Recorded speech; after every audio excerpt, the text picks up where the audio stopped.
Hello विद्यार्थी मित्रों, आज આપણે ચેપ્ટર નંબર 5 ભણીશું બિલ્ડિંગ સર્વિસીસ તથા બિલ્ડિંગ કમ્પોનન્ટ્સ। એમાં આપણે આગળના લેક્ચરની અંદર અમુક બિલ્ડિંગ સર્વિસીસ ભણી ગયા, જેમાં બિલ્ડિંગ સર્વિસોમાં પાણીનો પુરવઠો, ગટર લાઇન, લિફ્ટ સેવા, વાતાનુકૂલન, આગ પ્રતિરોધક સેવા, ધ્વનિ સ્પષ્ટીકરણ, ઇલેક્ટ્રિસિટી, ગેસ લાઇન, ઉદય ટ્રીટમેન્ટ, તાપમાન આરક્ષણ, ધ્વનિ પ્રતિરોધ, ભેજ પ્રતિરોધ, હવાની હેરફેર, મકાનની જાળવણી અને ટેલિફોન સેવાઓ, આ બધી બિલ્ડિંગ સર્વિસીસનો સમાવેશ થતો હતો। એમાંથી આપણે અમુક સર્વિસીસ છે એ આગળના લેક્ચરની અંદર ભણી ગયા, અને આજે આપણે ભણીશું કે ઉધ્વ અવર જવર માટેની વ્યવસ્થા। એટલે ઉધ્વ અવર જવર એટલે હવે તમારે જ્યારે નીચે રસ્તા ઉપર અવર જવર કરવી હોય તો તમે શેનો ઉપયોગ કરો છો? વ્હીકલનો ઉપયોગ કરો છો, અથવા તો બીજો શું ઉપયોગ કરો છો કે ચાલતા જાઓ છો? જો નજીકના સ્થાને તમારે જવું હોય તો તમે ચાલીને ઇઝીલી જઈ શકો છો, પરંતુ તમારે દૂર જવું હોય તો તમે શું કરશો? તો વ્હીકલનો ઉપયોગ કરશો, રાઈટ ને? તો એક જગ્યાએથી બીજા જગ્યાએ વ્હીકલનો ઉપયોગ કરીએ છીએ। હવે ઉધ્વ અવર જવર એટલે કે જ્યારે પણ હાઈ રાઇઝ બિલ્ડિંગ હોય છે તો તમારે નીચેથી ઉપર જવા માટે તમે શેનો ઉપયોગ કરો? તો મોસ્ટલી આપણે દાદર એટલે કે સીડીનો યુઝ કરીએ છીએ। એક માળથી બીજા માળ, બીજા માળથી ત્રીજા માળ, ચલો 1, 2 કે 3 માળ સુધી તમે સીડીનો ઉપયોગ ઇઝીલી કરી શકો, પણ જ્યારે એ બિલ્ડિંગ છે એ હાઈ રાઇઝ એટલે કે 10 માળ, 15 માળ કે વધારે માળ થઈ જાય તો તમે શું કરશો? ચડીને જઈ શકાય સીડી? ના। કેમ કે એ પછી શું થાય છે, તમે નહીં ચડી શકો। તો એના માટે આપણે શેનો ઉપયોગ કરી શકીએ છીએ? તો લિફ્ટ છે, એસ્કેલેટર્સ છે, એના બધાનો ઉપયોગ કરવામાં આવે છે। તો આજે આપણે લિફ્ટ વિશે ભણીશું।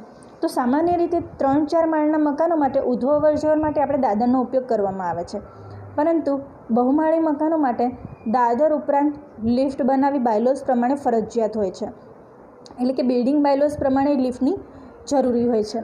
હવે ઉધ્વ અવર જવર માટે ઢાળ એસ્કેલેટર્સનો પણ ઉપયોગ થાય છે। એસ્કેલેટર્સ મોસ્ટલી તમને મોલની અંદર જોવા મળે છે, બરાબર છે, પણ લિફ્ટ છે એ સામાન્ય થઈ ગઈ છે। હાલમાં જમીનની કિંમત વધી ગઈ હોવાને કારણે બહુમાળી મકાનોની સંખ્યા વધી ગઈ છે। જમીનની કિંમત આજકાલ વધી ગઈ હોવાથી કોન્ટ્રાક્ટર્સ શું કરે છે કે થોડી જગ્યાની અંદર એ વધારે કેવી રીતે કમાઈ શકે, તો એના માટે શું કરે છે? હાઈ રાઇઝ બિલ્ડિંગ બનાવે છે, એટલે કે થોડી જગ્યાની અંદર મકાનો વધી શકે, અને તેથી લિફ્ટની સંખ્યા પણ વધતી જાય છે।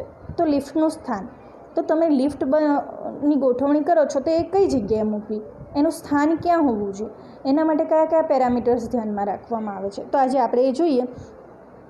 તો લિફ્ટને એક માળથી બીજા કોઈ પણ માળ ઉપર જવા માટે બીજા કોઈ ખંડની પ્રવૃત્તિને વિક્ષેપ પડવો ન જોઈએ।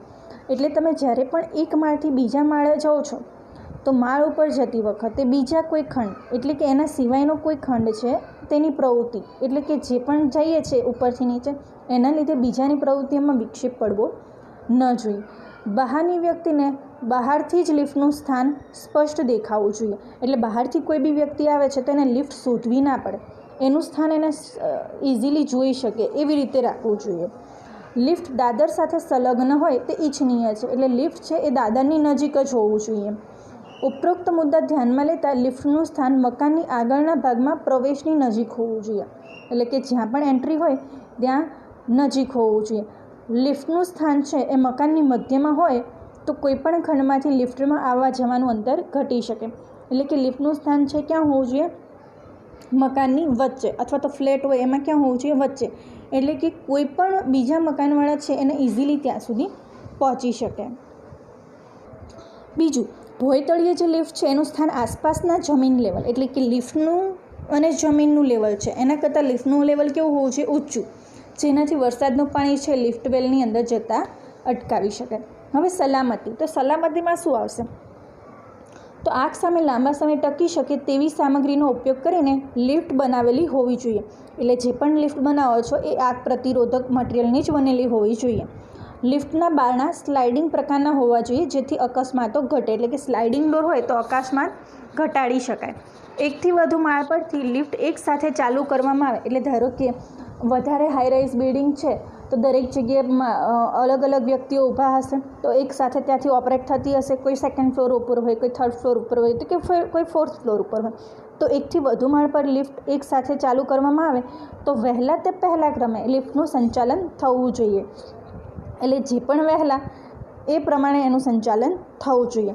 હાઈ રાઇઝ મકાનોમાં એક્સપ્રેસ તેમજ લોકલ એમ બે પ્રકારની લિફ્ટ હોવી જોઈએ. હાઈ રાઇઝ મકાનોની અંદર કેવી હોવી જોઈએ? બે લિફ્ટ, એક એક્સપ્રેસ હોવી જોઈએ અને બીજું લોકલ. એટલે કોઈ પણ એવી કન્ડિશન હોય તો આપણે એક્સપ્રેસ લિફ્ટનો યુઝ કરી શકીએ.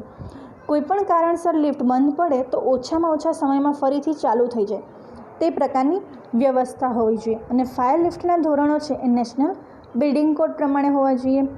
લિફ્ટ વેલ તથા લિફ્ટ એમ બંને બારણાઓ બરોબર બંધ થાય ત્યાર પછી જ લિફ્ટ ચાલુ થાય તેવી વ્યવસ્થા હોવી જોઈએ. બેમાંથી જો એક પર બારણું ખુલ્લું રહે તો અન્ય માળેથી લિફ્ટ ચાલુ થઈ શકે નહીં તેવી રચના હોવી જોઈએ. હાઈ રાઇઝ મકાનોમાં એક્સપ્રેસ તેમજ લોકલ બે પ્રકારની લિફ્ટ હોવી જોઈએ. લિફ્ટની સામગ્રી કેવી હોવી જોઈએ? મજબૂત, જેથી મોટર જરૂર કરતાં વધુ ક્ષમતા ધરાવતી હોવી જોઈએ. એની મોટર કેવી હોવી જોઈએ? જરૂર કરતાં વધારે ક્ષમતા ધરાવતી હોવી જોઈએ. અને કોઈપણ કારણસર જો લિફ્ટ બંધ પડે તો ઓછા સમયમાં ફરીથી ચાલુ થઈ જાય તેવા પ્રકારની વ્યવસ્થા હોવી જોઈએ. અને જ્યાં સુધી લિફ્ટ ચાલુ થાય નહીં ત્યાં સુધી ઊંધું અવર જવર માટે વૈકલ્પિક વ્યવસ્થા હોવી જોઈએ. એટલે કે ધારો કે તમારી લિફ્ટ બંધ પડી છે તો એની સામે આપણી પાસે બીજો વૈકલ્પિક ઓપ્શન હોવો જોઈએ કે જેનો આપણે ત્યારે ઉપયોગ, તેમજ એક કે વધુ માળથી જો એ ચાલુ કરવામાં આવે તો પહેલાંના ક્રમથી એનું સંચાલન થવું જોઈએ. હવે છે લિફ્ટ માટેનો ધોરણો તથા તો ક્ષમતા. એટલે કે લિફ્ટ બનાવો ત્યારે કઈ પોઈન્ટો ધ્યાનમાં રાખીએ છીએ અને એક લિફ્ટ છે તેની ક્ષમતા કેવી હોવી જોઈએ. તો મકાનની ઊંચાઈ છે 15 મીટરથી વધુ હોય તો મકાનમાં લિફ્ટ રાખવાની રહેશે. એટલે કે જ્યારે પણ મકાનની ઊંચાઈ 15 મીટરથી વધી જાય તો એક લિફ્ટ રાખવી ફરજિયાત છે. લિફ્ટના માપ છે એ નેશનલ બિલ્ડિંગ કોડમાં દર્શાવ્યા પ્રમાણે જ રાખવાના રહેશે. 21 મીટરથી વધુ ઊંચાઈવાળા મકાનમાં ઓછામાં ઓછી 2 લિફ્ટ રાખવાની રહેશે. એટલે કે જો બિલ્ડિંગની ઊંચાઈ છે એ 21 મીટરથી વધી છે તો કેટલી લિફ્ટ રાખવાની રહેશે? 2. રહેણાંક મકાન માટે એટલે કે રેસિડેન્શિયલ હોય તો 4 વ્યક્તિની ક્ષમતા ધરાવતી લિફ્ટ.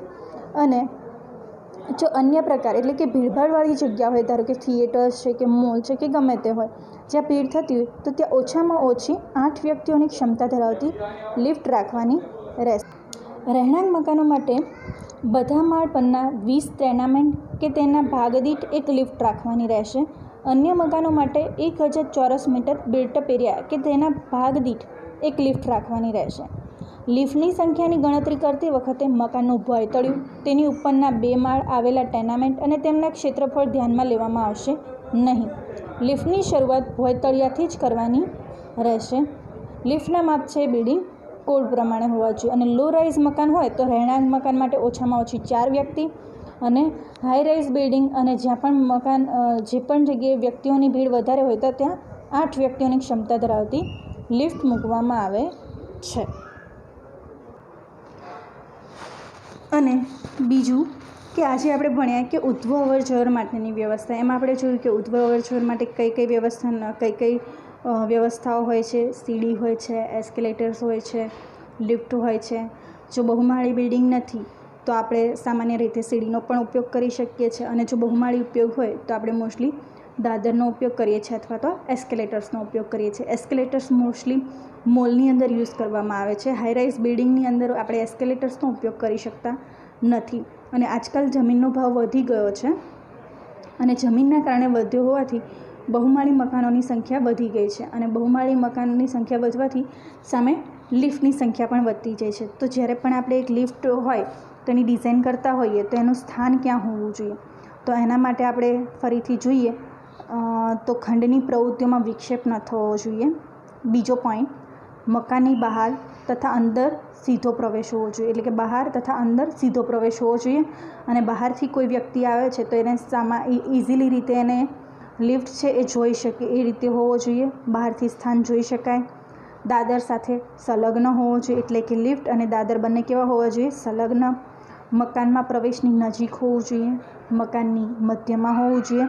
અને જમીન સ્તરથી એ ઊંચાઈ ઉપર હોવું જોઈએ. ઊંચાઈ ઉપર કેમ હોવું જોઈએ? કે જેનાથી વરસાદ દરમિયાન તેનું પાણી છે એ અંદર લિફ્ટ વેલની અંદર ના પ્રવેશી શકે. બીજું કે લિફ્ટની સલામતી. તો લિફ્ટની સલામતી માટે કયા મુદ્દાઓ ધ્યાનમાં લેવામાં આવે છે? તો આગ સામે લાંબો સમય ટકે તે પ્રકારનું મટીરિયલ્સ યુઝ કરવું જોઈએ. ફાયર લિફ્ટના ધોરણો જાળવે. એટલે કે ફાયર લિફ્ટના ધોરણો જળવાઈ રહે તે રીતની હોવું જોઈએ.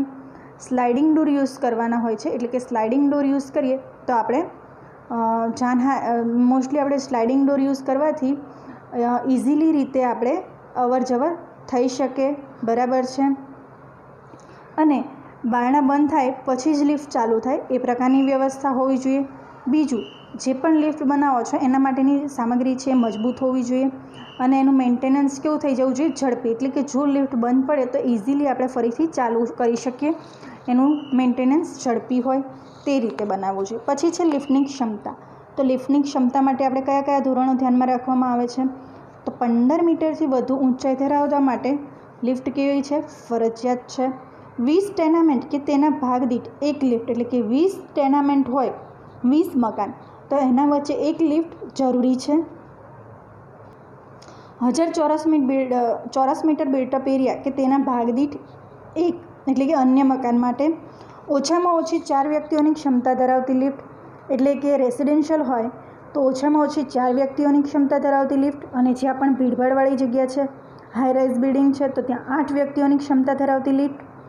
જાહેર મકાનો માટે 8 વ્યક્તિ, જાહેર એટલે કે જ્યાં પબ્લિકની અવરજવર વધારે હોય છે. લિફ્ટ છે તો તેના માપો કેવા હોવા જોઈએ? National building. 21 મીટરથી ઊંચાઈ જો વધી જાય તો એ મકાન માટે કેવી લિફ્ટની વ્યવસ્થા કરવામાં આવે છે? 2 લિફ્ટની. બીજું છે બિલ્ડિંગ કોમ્પોનન્ટ્સ. તો બિલ્ડિંગની અંદર એના કોમ્પોનન્ટ્સ, એટલે કે એક બિલ્ડિંગ તમે જુઓ કે એક મકાન લઈ લો, તેના કોમ્પોનન્ટ્સ કયા કયા છે, એના ભાગો કયા કયા છે. હવે આપણે જ જોઈએ તો એક મનુષ્ય કે કોઈ પણ માણસ લઈ લો તો એના ભાગ કયા કયા છે? પગ, હાથ, કાન, આંખ, નાક, બરાબર. અલગ અલગ થયું. આ શું થયા? એના કોમ્પોનન્ટ થયા. એ જ રીતે તમે એક મકાન લઈ લો તો એના કોમ્પોનન્ટ કયા કયા, એના ભાગો કયા કયા? તો દાદર, આરસીસી છજ્જા, RCC column, RCC beam, RCC slab, 200 mm જાડી ઈંટની દિવાલનો 200 જાડી ઈંટની દિવાલનો પાયો, 300 જાડી ઈંટની દિવાલનો પાયો, પાયાથી ધાબા સુધીની દિવાલનો આડછેદ, ઈંટની ફરશ, ટેરેઝો ટાઇલ્સ, મોઝેક ફરશ, jack arch floor, lean to roof, king post truss, queen post truss, false ceiling truss, false ceiling RCC slab, ledge and brace brown, fully panel door, flush door, casement window અને sky window. આ શું થયા? મકાનના ભાગો. તો હવે આપણે બીજું જોઈએ કે લિફ્ટ હોય તો લિફ્ટ કઈ રીતની હોય છે, એની સંરચના કઈ હોય છે, એની આકૃતિ કેવી હોય, તો એ જોઈશું. તો આ છે સેક્શન ઓફ લિફ્ટ. તમે સેક્શન ઓફ લિફ્ટમાં જોઈ શકો છો, નીચે બફર સ્પ્રિંગ છે, ગ્રાઉન્ડ ફ્લોર છે, એનાથી નીચે શું આવે? બફર સ્પ્રિંગ, બરાબર છે. અને એ લંબાઈ કેટલી હોય છે? 1500ની. બફર સ્પ્રિંગ છે એના ઉપર શું છે? કાઉન્ટર વેઇટ ફ્રેમ, એટલે કે કાઉન્ટર વેઇટ, એટલે કે જે પણ હોય સ્ટ્રોપ છે એમાં એક સાઈડ લિફ્ટ કેબિન હશે તો બીજી સાઈડ શું હશે? Counter weight. એટલે કે જ્યારે પણ લિફ્ટ ઉપર જશે તો કાઉન્ટર વેઇટ ક્યાં આવશે? નીચે. અને લિફ્ટ નીચે આવશે તો કાઉન્ટર વેઇટ ક્યાં જશે? ઉપર. જ્યારે હોર્સ ડ્રોપ છે, એટલે કે દોરડું એક પ્રકારનું, એ શું કરે છે?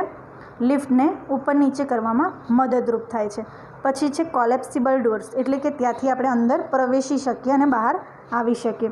પછી અહીંયા તમે ઉપર જોઈ શકો છો કંટ્રોલ પેનલ આપેલી છે, મશીન રૂમ આપેલો છે. એટલે મશીન રૂમ એટલે કે આખી જે લિફ્ટ છે એનો કંટ્રોલ ક્યાંથી થશે? તો મશીન રૂમમાંથી.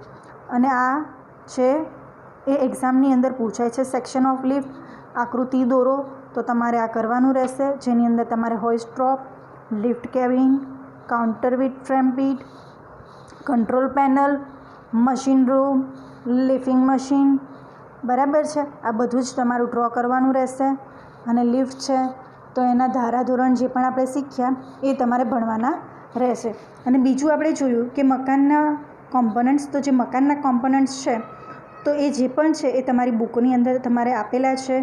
એ બધા જ ડ્રોઈંગ છે એ એક્ઝામની અંદર પૂછાય છે. તમારે બધા જ ડ્રોઈંગ કરવાના હોય છે, જેમાં કિંગ પોસ્ટ ટ્રસ છે, ક્વીન પોસ્ટ ટ્રસ છે, જે પણ જીટીયુની એક્ઝામની અંદર પૂછાયેલા છે, બરાબર છે. એટલા ડ્રોઈંગો તમારે કરી દેવાના છે અને યાદ રાખવાના છે. એની અંદર કોઈ જ ફેરફાર ના હોય કે કઈ રીતે ડ્રો, તો તમારે એ ડ્રો કરીને યાદ કરવાના રહેશે. એમાંથી થિયરી નથી પૂછાતી, બિલ્ડિંગ કોમ્પોનન્ટ્સમાંથી માત્ર એમાંથી ડ્રોઈંગ પૂછાય છે. તો તમારે ડ્રોઈંગ છે એ જાતે કરી દેવાના. અને બાકી આપણે ભણીએ કે બિલ્ડિંગ સર્વિસીસ, તો બિલ્ડિંગ સર્વિસીસ કઈ કઈ હોય છે, જેમાં પાણી પુરવઠો છે, ગટર લાઇન છે, લિફ્ટ સેવા છે, વાતાનુકૂલન છે, આગ પ્રતિરોધક સેવા છે, ધ્વનિ સ્પષ્ટીકરણ છે, ઇલેક્ટ્રિસિટી છે, ગેસ લાઇન છે, ઉદય ટ્રીટમેન્ટ છે, તાપમાન આરક્ષણ છે, ધ્વનિ પ્રતિરોધ છે, ભેજ પ્રતિરોધ છે, હવાની હેરફેર છે, મકાનની જાળવણી છે, ટેલિફોન છે. એમાં આપણે જોઈએ તો પાણી પુરવઠો છે, તો પાણી પુરવઠો તો પાણીની વ્યવસ્થા કઈ રીતે કરવામાં આવે છે, ગટર લાઇન છે તો ગટર લાઇન માટે શું કરવાનું હોય છે, વાતાનુકૂલન તો હવાને ઠંડી અને ગરમ કઈ રીતે કરવી, લિફ્ટ સેવા છે તો કેટલા મીટરે એક લિફ્ટ પ્રોવાઈડ કરવી, કેટલા મીટરે 2 લિફ્ટ પ્રોવાઈડ કરવી.